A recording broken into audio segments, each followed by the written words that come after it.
A quick introduction to solfege. Solfege is a system for sight singing. Sight singing skills allow you to look at music on the staff and figure out how it sounds without anyone playing or singing the notes first. People with perfect or absolute pitch can recognize the sounds of notes by the frequency of the sound waves. Once they learn to read music on the staff, they can simply hear the correct notes in their heads and don't need a system like solfege to help them. This is a very, very rare gift. Most people can develop relative pitch. Relative pitch means that if you're given the sound of one pitch, middle C for example, you can figure out how the other pitches should sound relative to that one. Solfege helps you develop relative pitch. It was developed by an Italian monk, Guido d'Arezzo, back in the 11th century. That's about 1,000 years ago. The syllables come from an old Latin hymn. By the 16th century, they used the sequence of syllables we use today for our major scale. Do, re, mi, fa, sol, la, ti, do. These are the first syllables of Latin words, so be sure to pronounce them without a diphthong. Re and do and so, not re and do and so.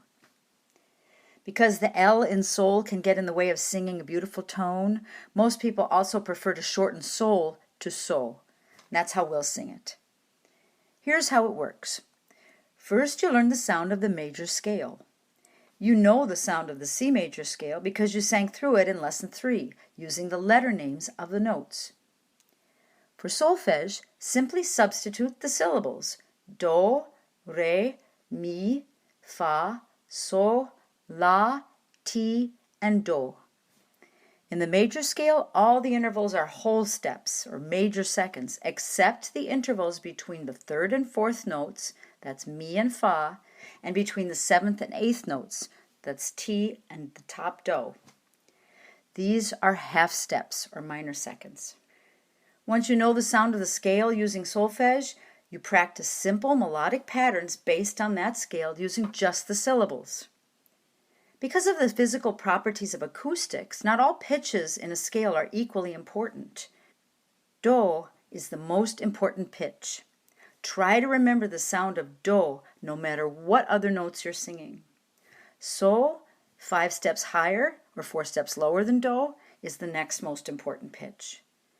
Try to remember the sound of so as you're sight reading a melody as well.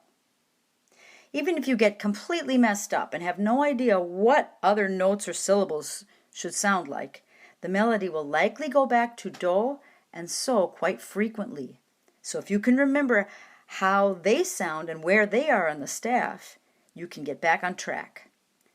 That's how solfege can really help you.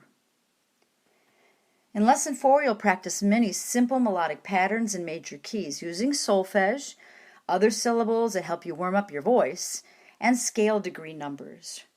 Scale degree numbers are the numbers you get by counting up the scale from the bottom, number 1, to the top, number 8. Once the patterns are stuck in your head, you'll be on your way to becoming a sight reader. We will not be practicing any minor melodic patterns, just major ones. There are many online resources for learning to sight read in minor keys. Just do a search and find one that works for you. Pairing each solfege syllable with a hand sign began in the 1800s. The more senses you use to learn a skill, the quicker and better you'll learn it. So practice these hand signs and use them as you sing the solfege in Lesson 4. Pause the video and make sure that you know every single hand sign for every solfege syllable of the scale.